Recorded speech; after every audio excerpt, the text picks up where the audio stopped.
দর্শক, ডায়াবেটিস রোগটি শুধু রক্তের শর্করার রোগ নয়, এটি হৃদরোগের ঝুঁকি বা নানা রকমের জটিলতা বহুগুণ বাড়িয়ে দেয়।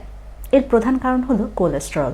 ডায়াবেটিস রোগীর রক্তে অনেক সময় খারাপ কোলেস্টেরল বেড়ে গিয়ে ভালো কোলেস্টেরলের মাত্রা কমে যায়।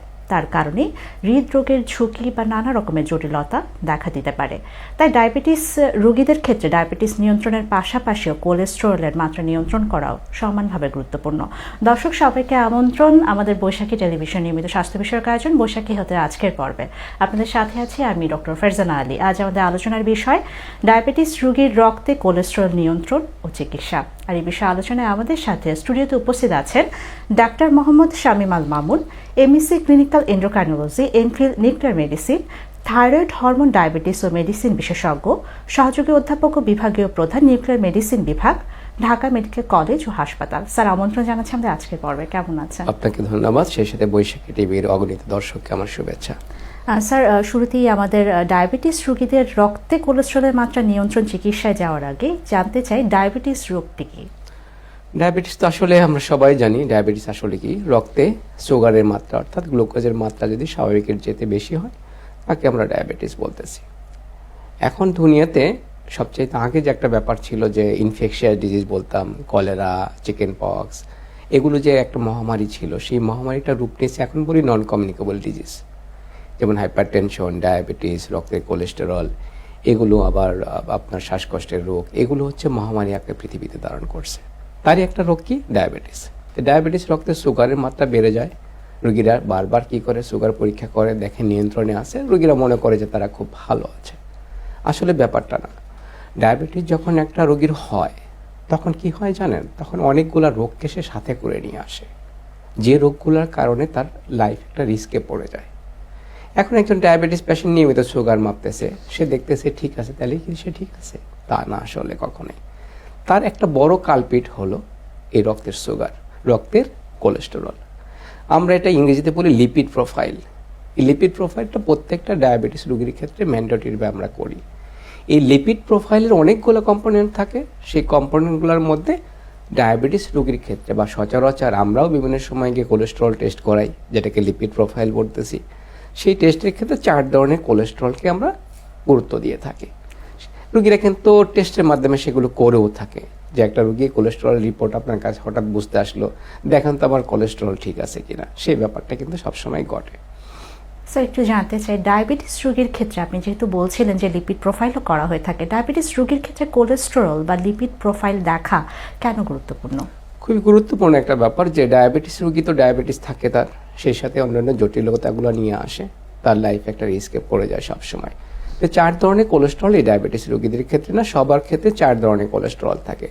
3টাকে আমরা বলি অপকারী কোলেস্টেরল, যেটা ক্ষতিকর, এবং একটাকে বলি একটা ভালো কোলেস্টেরল, যেটা বলে গুড কোলেস্টেরল যেটা বলে।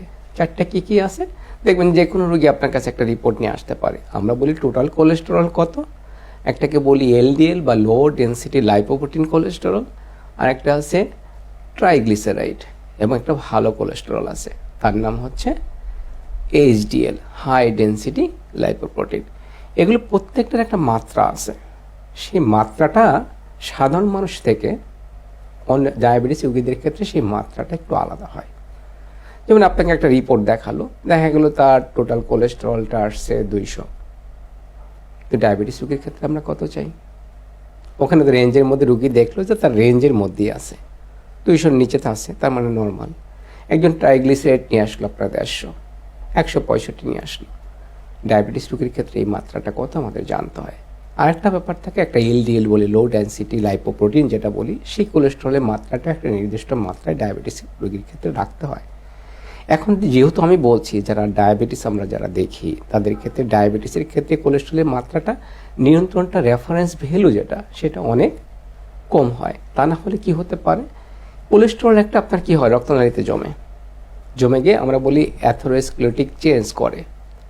এই জন্য বলা হয় যে যে কোনো ডায়াবেটিস রোগীর ক্ষেত্রে এই যে অ্যাথেরোস্ক্লেরোটিক চেঞ্জ, সেই চেঞ্জের জন্য কার্ডিওভাস্কুলার রিস্ক যেটা সবসময় বেড়ে যায়। আপনার হার্টের রাত্রি রক্তনালী কি হয়ে গেল, একদম চিকন হয়ে গেল, কোলেস্টেরল জমে যেতে, তাহলে কি হবে, আপনার হার্ট অ্যাটাকের ঝুঁকিটা বেড়ে যাবে। আপনার ব্রেনের রক্তনালী দেখে গেছে কোলেস্টেরল জমে একদম শুরু হয়ে গেল, তাহলে কি হবে, ব্রেন স্ট্রোকের ঝুঁকিটা বেড়ে যাবে। আপনার কিডনির ক্ষেত্রে যদি সেটা হয় তাহলে কিডনির সমস্যা হবে। আপনার পায়ে যদি হয় তাহলে পায়ে কি হবে, আপনার পায়ে আপনি হাঁটতে পারবেন না, একসময় পায়ে যখন ক্ষত হবে সেই ক্ষত কোনো দিনই শুকাবে না। তার সমাধান কী হবে, তখন পাটা কেটে ফেলবেন। এই জন্য বলছিলাম রক্তের কোলেস্টেরলের মাত্রাটা ডায়াবেটিস রোগীর ক্ষেত্রে নিয়ন্ত্রণটা অত্যন্ত জরুরি। যে কথা দিয়ে শুরু করছিলাম আমি, দেখেন যে আমি কেন কোলেস্টেরল টেস্ট করব, তাহলে কি করতে হবে, আজকে যে আর ডায়াবেটিস ধরা পড়লো তাকে নিয়মিতভাবে অন্তত বছরে একবার তাকে কোলেস্টেরলের মাত্রাটা পরীক্ষা করে দেখতে হবে। আমরা বলি না ডায়াবেটিস শুধু ডায়াবেটিস নিয়ন্ত্রণে আছে, সে মনে করতেছে আমি ভালো আছি। সেই ভালো থাকাটা তার আসলে ভবিষ্যতের জন্য যে রিস্ক আমরা যেটা বলি, হার্ট অ্যাটাকের ঝুঁকি, ব্রেন স্ট্রোকের ঝুঁকি, সেই ঝুঁকিগুলোর থেকে তাকে মুক্ত থাকতে গেলে এই কোলেস্টেরল তাকে নিয়ন্ত্রণ রাখতে হবে। স্যার, আপনি কিন্তু বলছিলেন যে ডায়াবেটিস রোগীদের কোলেস্ট্রলের মাত্রা ঠিক কতটুকু থাকা উচিত, এবং যদি মাত্রাটা বেড়ে যায় ঝুঁকি কী কী বাড়ছে বা জটিলতা কী কী হতে পারে সে বিষয়ে বলছিলেন। একটু জানতে চাই যে ডায়াবেটিস রোগীদের রক্তে কোলেস্ট্রলের মাত্রা বেড়ে যাওয়ার পেছনে কোনো কারণ আছে কিনা। কোলেস্টেরল একটা, এই যে আল্লাহ তাআলা আপনাকে বানাই দিল বিভিন্ন কোলেস্টেরল, তাই না, সৃষ্টিকর্তা আপনাকে কোলেস্টেরল দিয়ে দিল, সেটা নিচে উপকারী ভূমিকা আছে, তাই না। তাহলে কেন কোলেস্টেরলের মাত্রাটা থাকবে, এই যে কোলেস্টেরল এটা থাকবে কেন, উপকারী ভূমিকা অবশ্যই আছে। দেখেন আমরা যেটা খাই, আমরা যে খাবারটা খাই, কোলেস্টেরলযুক্ত খাবার খান বা না খান, সেই খাবারটা প্রথমে কি যায়, আপনার স্টমাকে যায়, আপনার খাদ্যনালীতে যায়, সেখান থেকে খাবারটা কোথায় যায়, রক্তে, রক্তের থেকে এটা যায় লিভারে, লিভারে গিয়ে যে কোনো খাবার কি হতে পারে, এই কোলেস্টেরলের রূপান্তর হয়। অনেক রোগী এসে বলে স্যার আমি তো এর কোলেস্টেরলযুক্ত খাবার খাই না, তারপরে আমার কেন কোলেস্টেরল বেশি। সেক্ষেত্রে তাদের এই যে লিভারে যেহেতু তার কোলেস্টেরলটা কি হচ্ছে, যে কোনো খাবার ওখানে কনভার্ট হয়ে কোলেস্টেরল যেটা, সেই কোলেস্টেরলের রূপান্তর হচ্ছে। কেন, এটা নিশ্চয়ই একটা ব্যাখ্যা আছে যে কেন তেলে কোলেস্টেরলের রূপান্তর হচ্ছে। দেখেন মানুষ যখন সৃষ্টির শুরুতে একটা ব্যাপার কিন্তু ঘটছিল, খাবার কি এত সহজলভ্য ছিল, মানুষ কি হতো যাযাবর জীবনযাপন করতে, এক জায়গায় এক থেকে আরেক জায়গায় সবসময় কি করতো, যেত। তাহলে অনেক সময় তারা দেখা যায় খাবারের সন্ধান আছে কিনা এটা কিন্তু তারা জানতো না, জানতো হয়তো অনেক সময় তাদের 2 সপ্তাহ 3 সপ্তাহ তাদের খাবার ছাড়াই থাকতে হতো।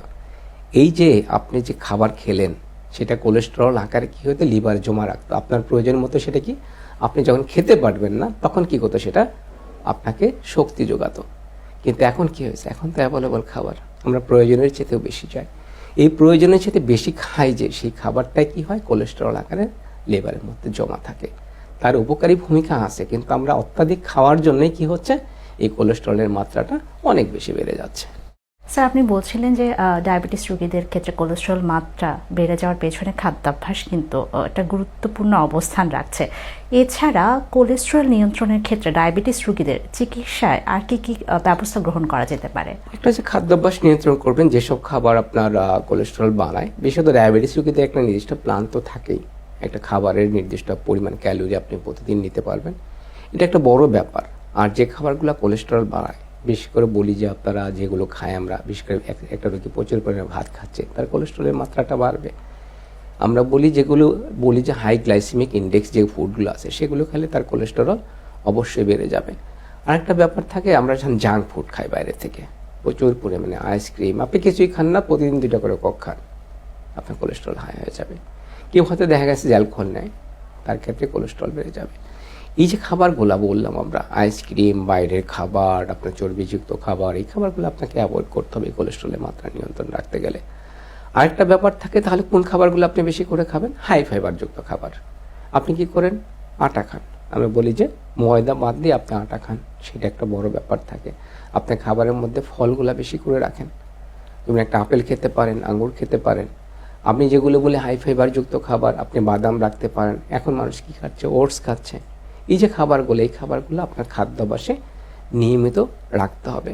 খাবার একটা ব্যাপার, আরেকটা ব্যাপার তাহলে কি থাকে, সেই ডায়াবেটিসের মতোই কিন্তু আরেকটা ব্যাপার, যে আপনাকে লাইফস্টাইল চেঞ্জ করতে হবে, আপনার ফিজিক্যাল অ্যাক্টিভিটি বাড়াতে হবে।